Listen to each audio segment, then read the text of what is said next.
we're going to talk about improper fractions first. Most fractions that we work with in this class are going to be improper.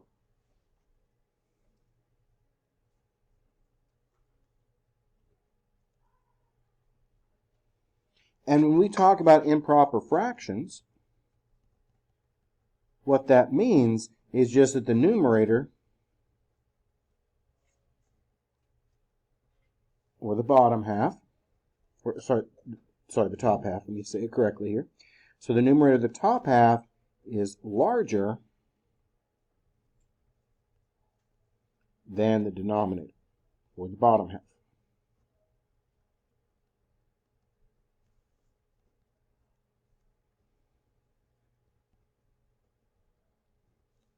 So these are examples of improper fractions.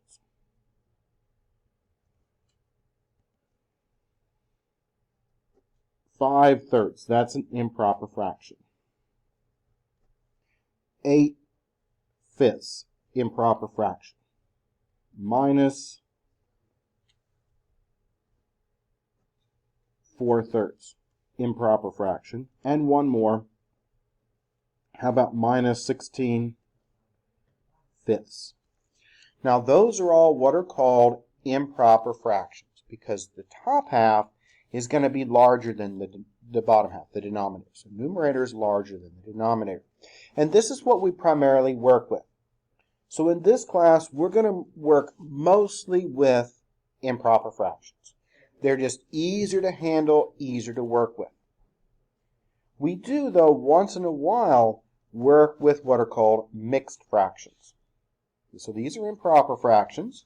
We can also have mixed fractions.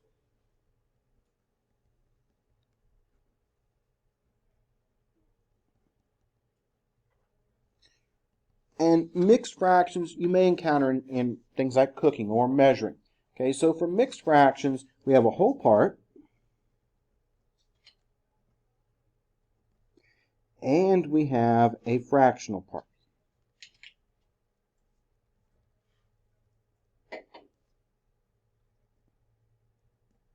So we have a whole part and we have a fractional part.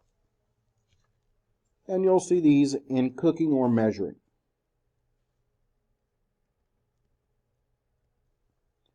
1 3/4. 2 1/4. Maybe 1 5/8. So those are mixed fractions. And we don't use mixed fractions a lot in this class, but we still need to kind of be familiar with them. Because if you're measuring, if you're baking, you may encounter mixed fractions. Right? You might say 1 3/4 cup of flour, or 1 1/4 cup of butter, whatever it might be. So we need to know how these work. Now, when we add or subtract these, we have to be very careful.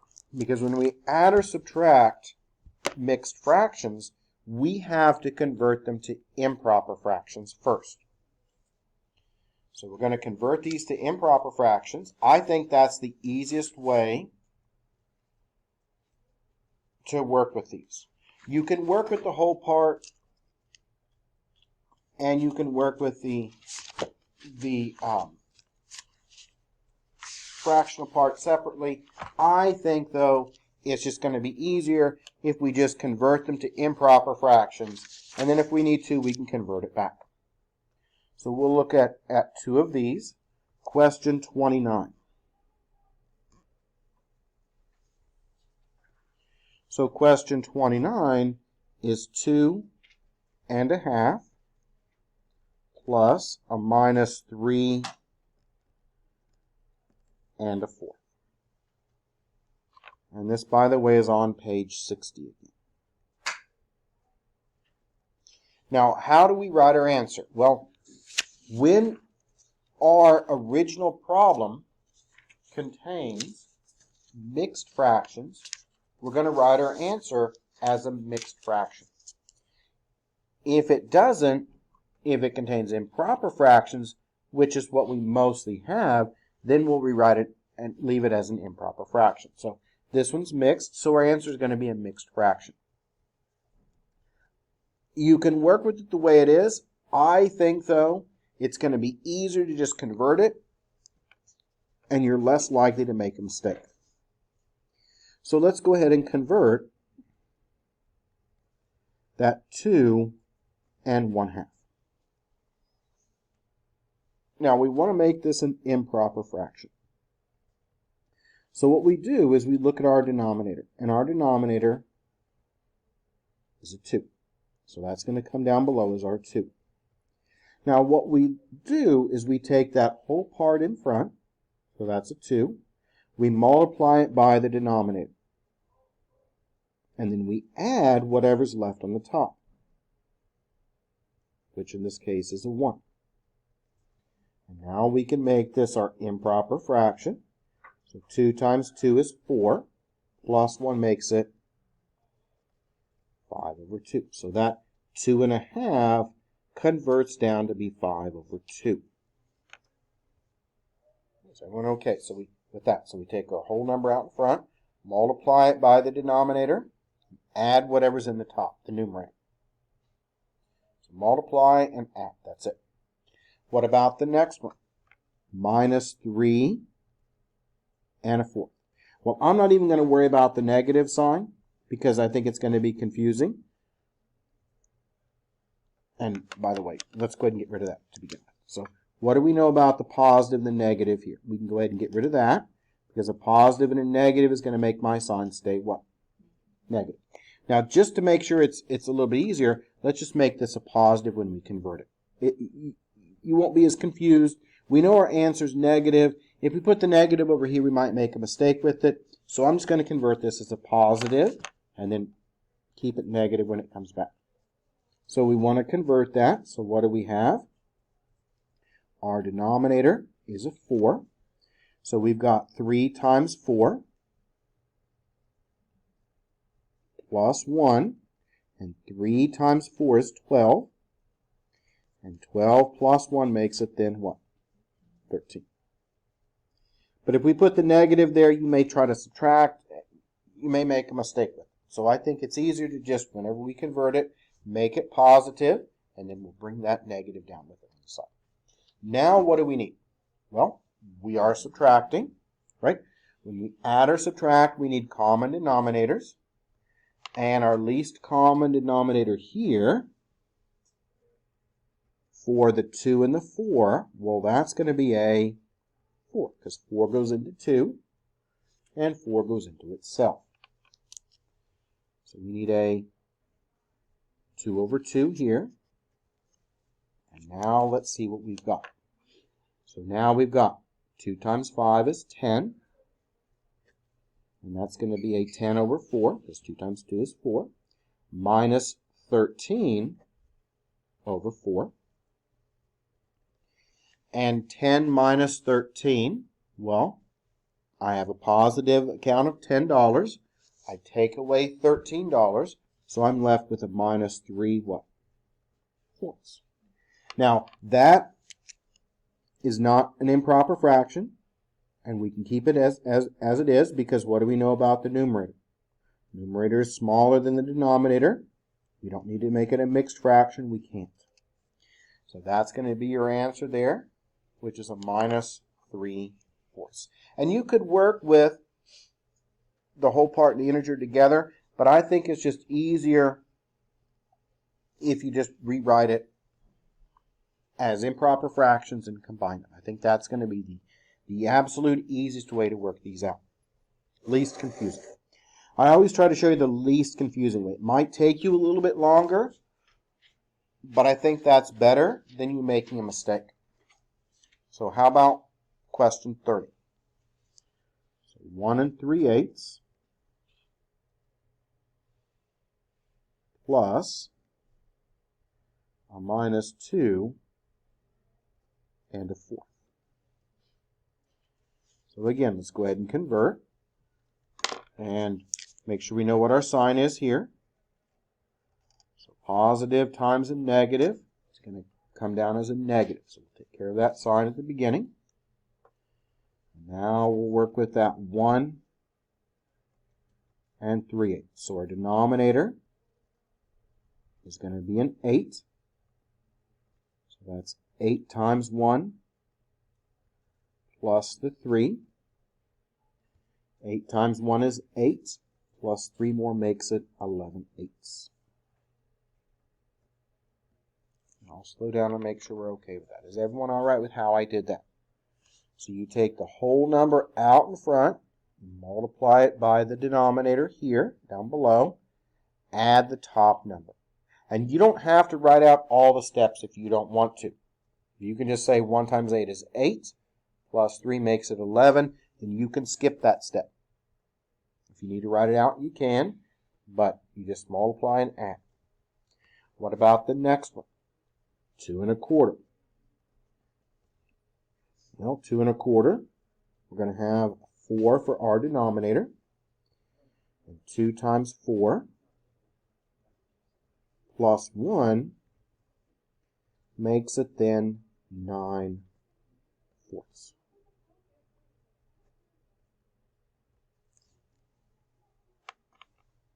Is everyone okay with that? So multiply, add the top. Now we need a common denominator, and least common denominator of 8 and 4 is going to be an 8. So we now need, for that 9/4, we need a 2/2 to make it work. And now we're left with 11/8 minus 18/8. And 11 minus 18. Okay, 11 minus 18 should make it. Now, which one's larger? 18 is larger. What's the sign of the larger number? The sign of the larger number is negative. So our answer is going to be negative. And 18 minus 11 is 7. So what do we have? We have a minus 7/8 there, right? Because what we've got is different signs, so we subtract. We look at the larger number. Larger number is 18. So that means my sign is going to be negative because the larger number's got a negative sign with it. And 18 minus 11 makes it then a what? 7. So that's how I work them out, as I look at which one's got, if they're different, which one's got the larger number has the sign. So if they're different signs, I look at the larger one. Its sign comes with it. Subtract them, and that's it. Okay, let's try some more of these. Let's do another one with fractions. Now, these aren't going to be mixed fractions. These will just be combining the fractions together. Question 71. I'm really focusing on fractions because that's what we struggle with the most.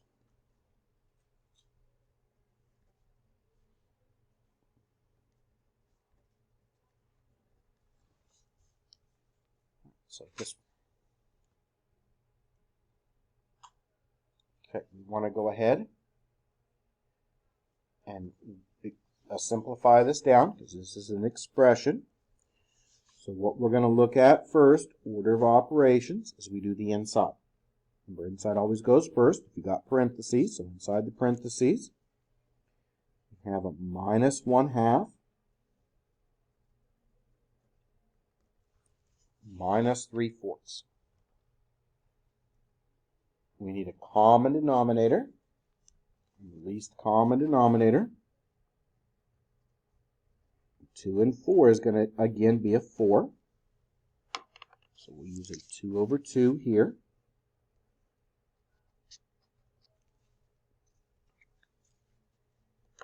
That makes it then a minus 2/4 minus 3/4.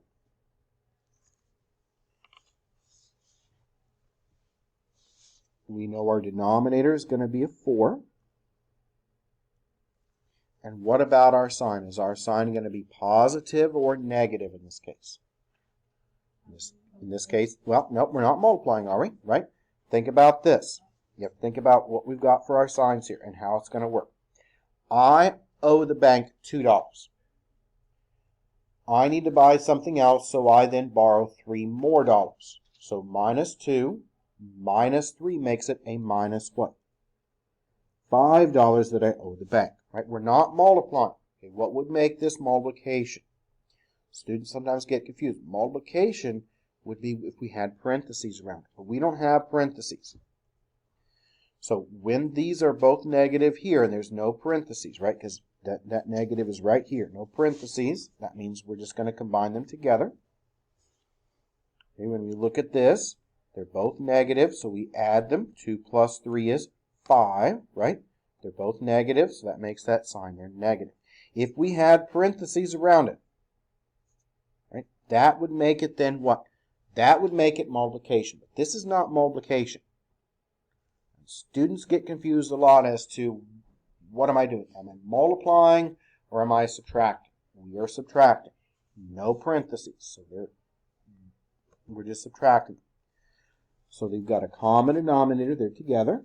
So now that's a minus 5/4 here. So that's going to come down.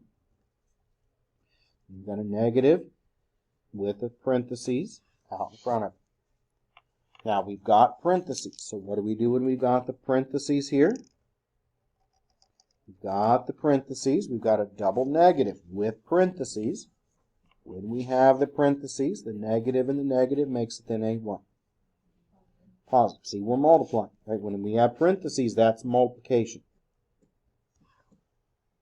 Now we need again a common denominator. So we're going to use a common denominator of an 8. So we need a 2 over 2 here to make it an 8. We'll now write that as 5/8 plus 10/8. And those can go together to then make it what? Common denominator of an 8. So the 8's going to be down below. We've got 5 and 10. That makes it a 15. You could write that as a mixed fraction or leave it as an improper fraction. Normally, though, we'll just leave it as an improper fraction. It's just easier to work with.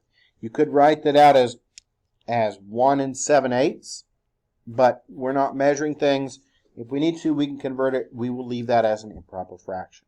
The only time you have to use mixed fractions is if there's mixed fractions in the original. And you just keep the mixed fraction. But this one does not. So we're going to keep it as an improper fraction. Improper fractions are just a lot easier to work with. Let's do another fraction one. So that was 71. Let's look at 90.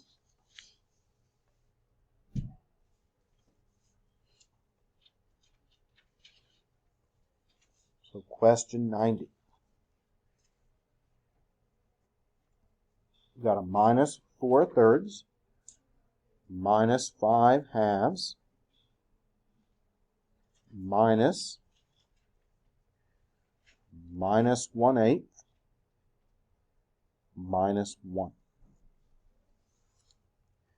So this is what we're looking at here. And we're going to do exactly what we did before. It's just that we have an extra set of parentheses.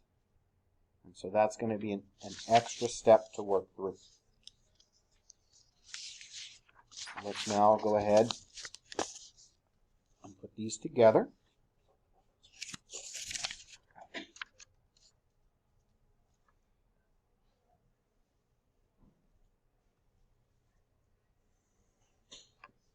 And we'll work on the first one first. So let's do it first. And we've got a minus 3/4, minus 5/2. So least common denominator of 2 and 4 would be 4. So we'll need a 2 over 2 here. That's going to give me then a minus 3/4, minus 10/4. Common denominators of 4. So what do we have? They're both negative, right? We can add them together. So 10 and 3 makes it a 13. Now, what do they have in common for the sign? Negative. So what would my answer be for that piece? Negative 13 over 10, right? Because we're not multiplying. We'll look at multiplying in the next section. Multiplying has parentheses. We don't have parentheses when I rewrote it. So now we did that set of parentheses. So that's a minus 13 fourths here. So that's our first one. So that came down. We've got a negative here. So we're going to just bring that down. All that does is just come down. And what's our next set? Well, our next set of parentheses is minus 1/8 minus 1. And what I'm going to do is I'm going to make that minus 1 a minus 1 over 1. Because we can always make whole numbers into a fraction by putting it over 1. We need a common denominator. So again, 1 and 8, common denominator would be an 8. So we'll use an 8 over 8 here. And then what do we have? We have a minus 1/8 minus 8/8, which makes it an 8 down below. And minus 1 minus 8, those go together, and make it a negative 9. Now we're going to bring down that negative here, and we've got to keep the parentheses because we have a negative in front. Like this one, we could drop the parentheses because there's nothing in front of it. This one, we need to keep the parentheses because that negative there. So that's going to stay inside of our parentheses. And now what can we do? Well, now that we've got our parentheses condensed down a bit, next we can go ahead and cancel signs because that's multiplication. And we've got a negative, and that's going to make that then a positive. So we'll rewrite this now. Minus 13 fourths plus 9/8. And least common denominator, 4 and 8. We know that should be an 8, right? So easy enough there.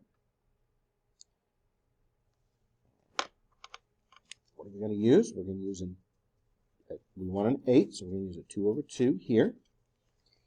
And that makes it then a minus 26 over 8 plus 9 over 8.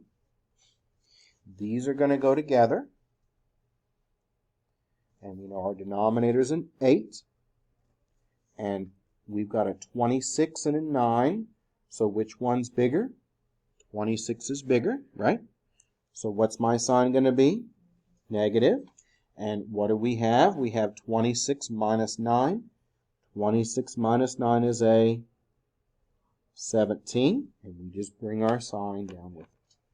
So your answer should be a negative 17 over 8. Is everyone kind of okay with that? So let's review.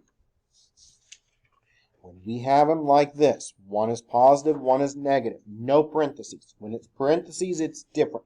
When it's parentheses like this is multiplication. There's no parentheses here. So that means we add and subtract. So what we have, we don't even worry about the denominator. Only worry about the numerators here. We have a minus 26 plus 9. So that means I owe the bank $26. I give them $9, and that brings it down to a minus 17. That might be a car payment, so or how much you owe on a car. So let's say it's minus $26,000. So I owe the bank $26,000 for that car. I give the bank maybe my income tax money. So I gave them $9,000. How much do I owe them still? $17,000 I owe them, so it would be a negative number. That's what's happening. That's negative, so it stays negative. Larger one keeps the sign, and then you just simply subtract it. The textbook talks about absolute values. I think that's confusing when you start working with using absolute values with sign numbers. I think that's confusing. So I don't teach it that way. I just teach it, we're putting them together. So you take the larger one, bring the sign over, and subtract them. Speaking of absolute values, let's look at one that has an absolute value. Now that we've covered the fractions, just to review these. These are easier, so let's look at 88. So this is going to be easier by far than the fractions.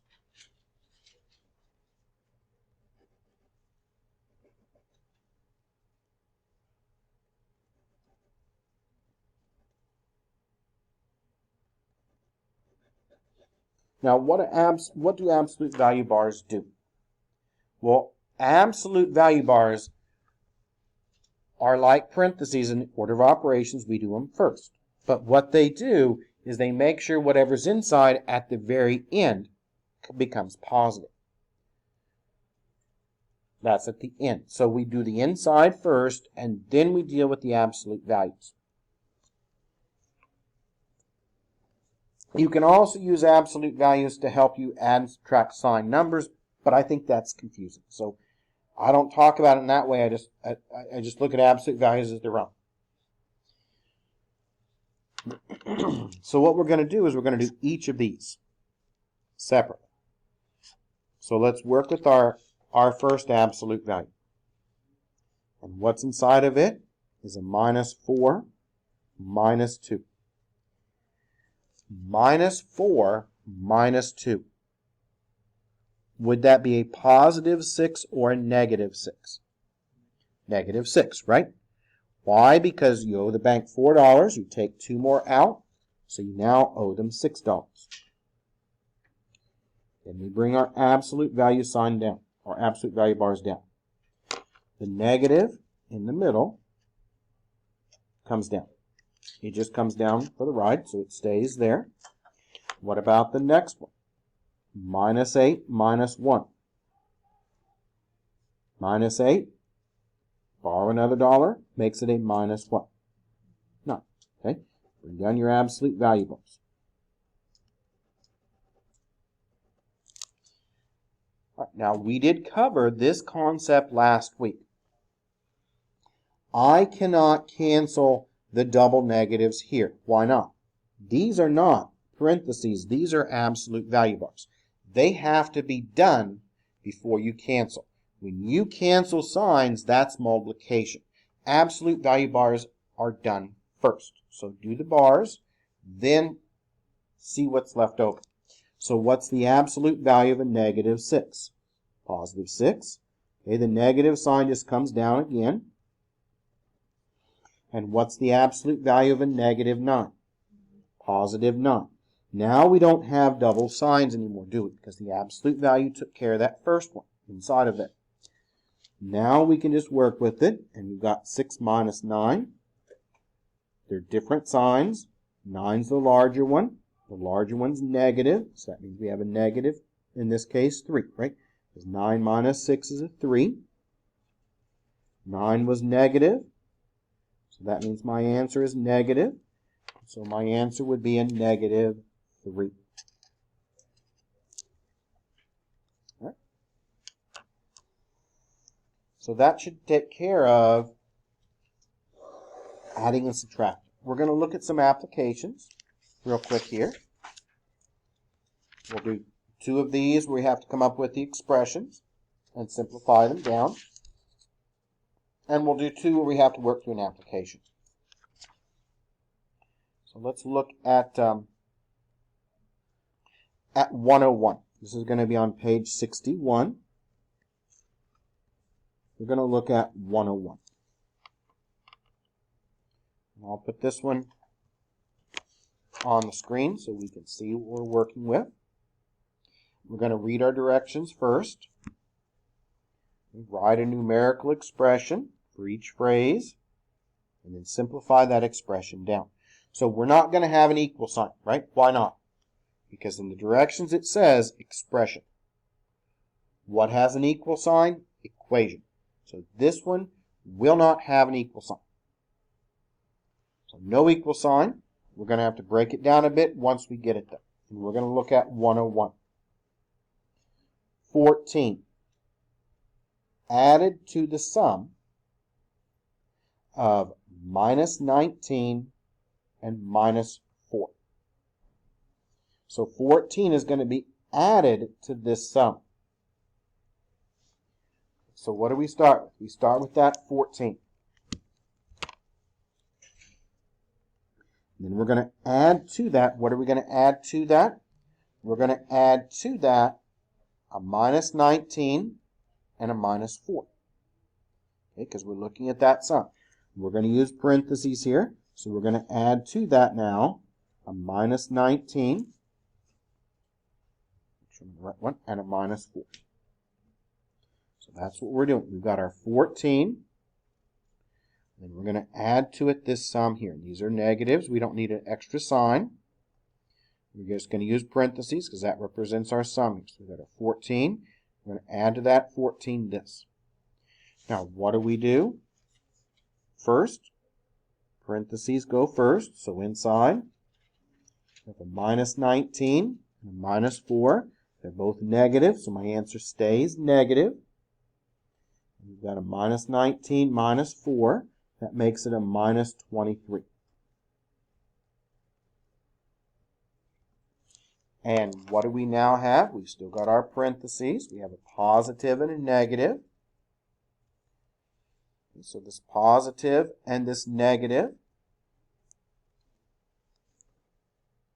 that makes my answer stay then negative. Now we got 14 minus 23.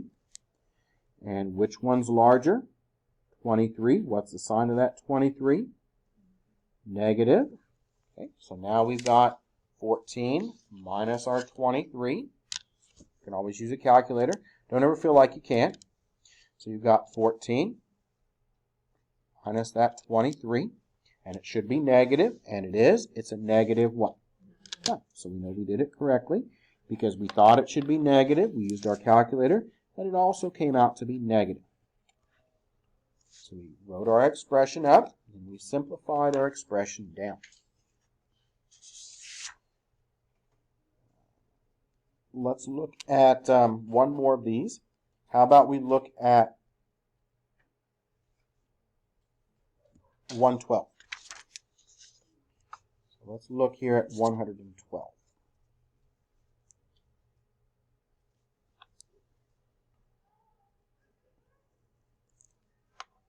We're going to do the same procedure. We're going to come up with our expression, and then we're going to reduce down that expression as much as we can.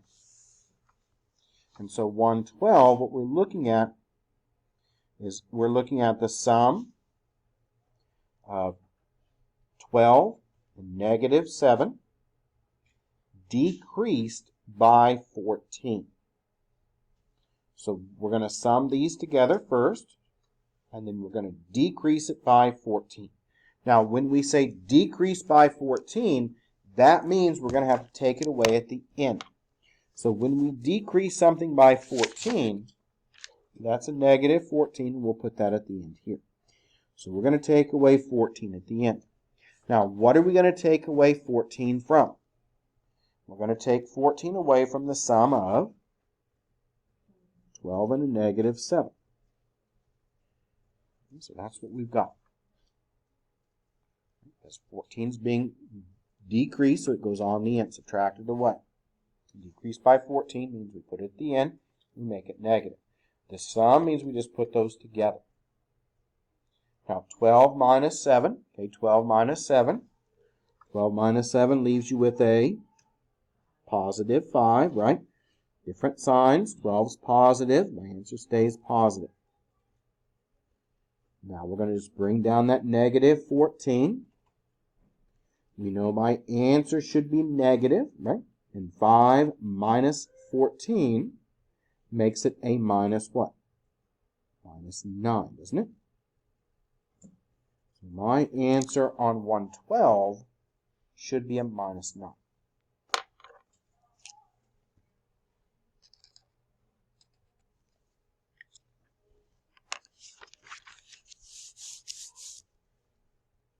Now let's look at some of these where we have to put everything together. So we're going to have a whole bunch of signed numbers. We're going to have to combine them together. So these are going to have a lot of signed numbers. We're just going to have to keep track of the signs of each one. We're going to put them together. Let's look at one of these. It's got lots of numbers here. How about we look at, how about 135 on the next page? So on 164, page 164, we're going to look at 135. So page 64, we're going to look at 135.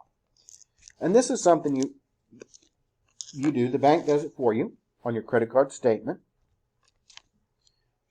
But we want to just, let's say we want to double check our bank and make sure everything came out right, add up our deposits, reconcile our checkbook, just to make sure they didn't make a mistake when they entered something in.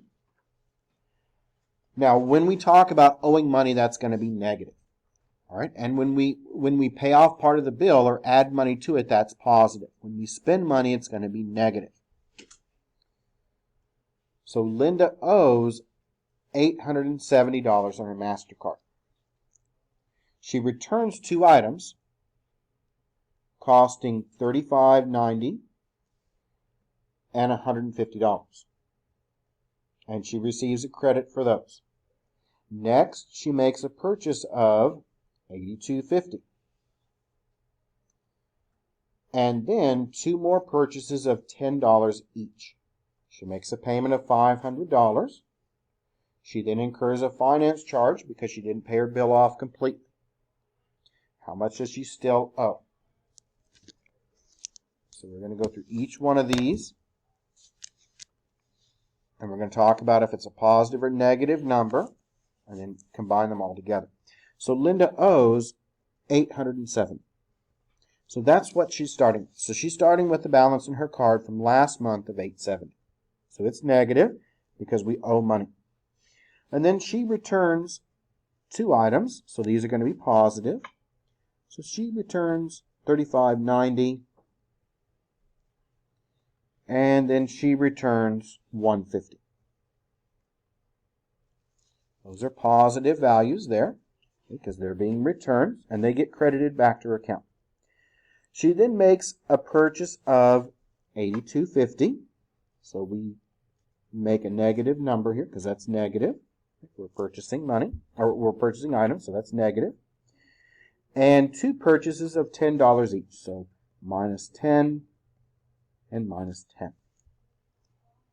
She then makes a payment, and when you make a payment, that's going to be positive. So then she makes a payment of $500. And then she incurs a finance charge of $37.23. So this is what we've got.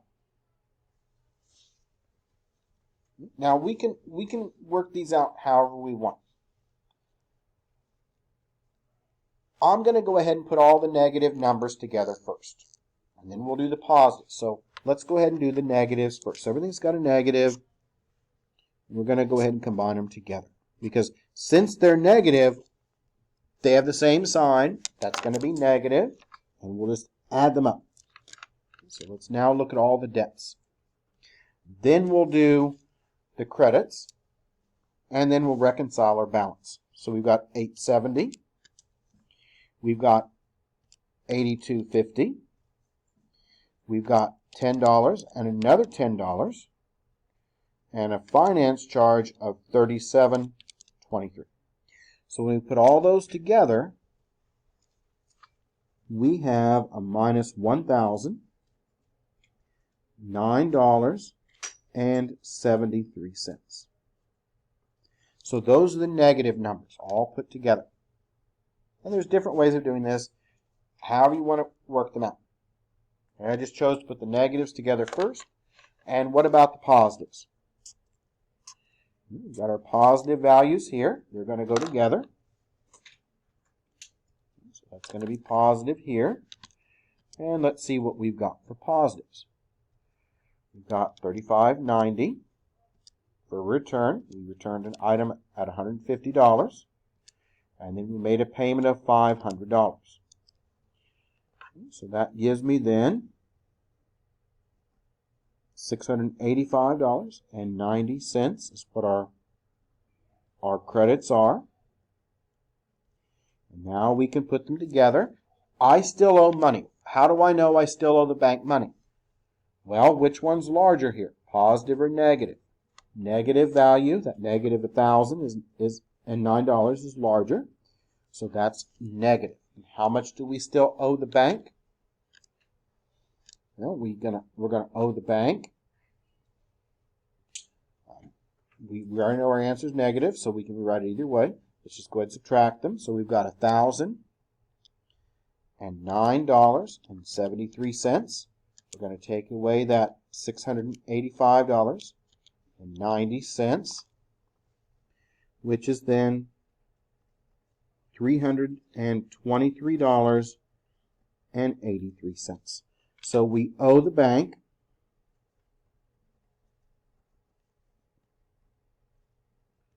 still owe $323.83. So we still owe the bank $323.83. But you see, I work with the credits and credits and the debits. That's what a bank does. When you look at a bank statement, it's going to have all this laid out. We just did one so we'd make sure we understood how these went together. Okay, let's look now at one of these. We've got to make sure we watch the signs of the numbers. And let's look at question 143. We're going to have to use a table. And this one, just make sure that we're careful with the signs.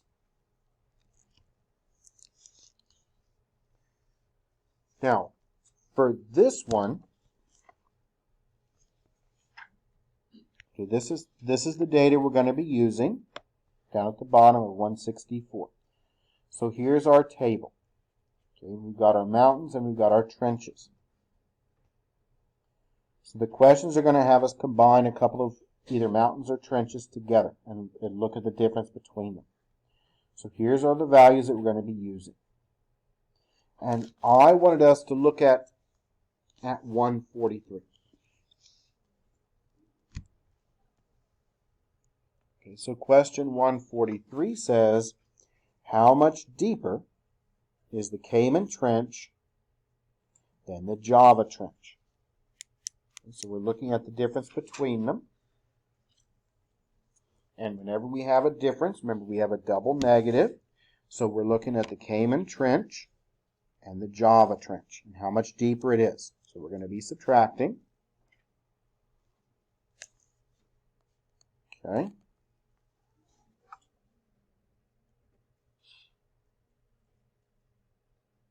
So this is going to be the Cayman Trench. And then you've got the Java one over here. The Cayman Trench is minus 24,721.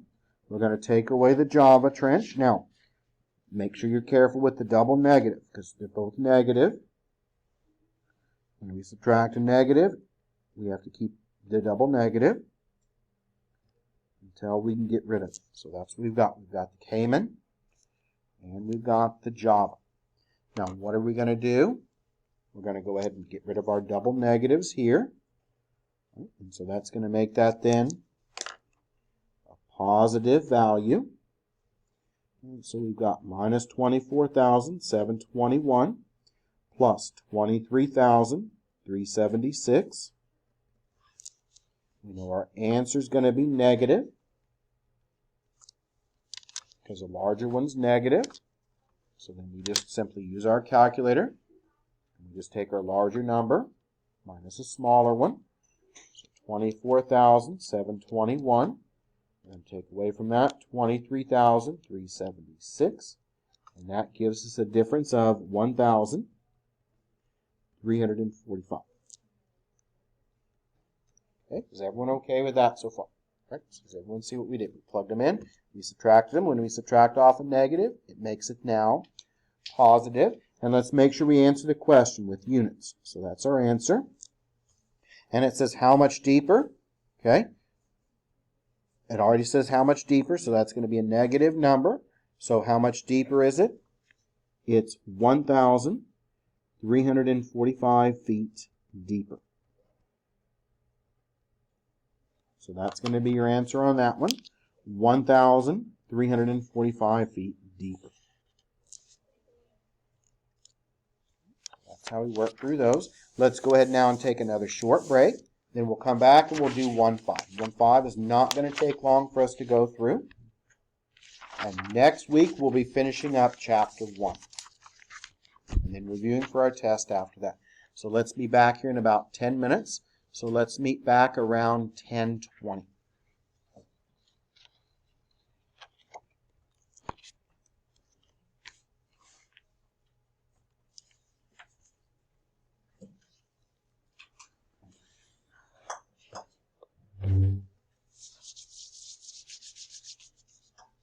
It's hard to stay focused for this 3-hour block. That's why I'm like, okay, we're not doing more than about 45 minutes because that's about all we can do. So it's hard for me to stay focused too.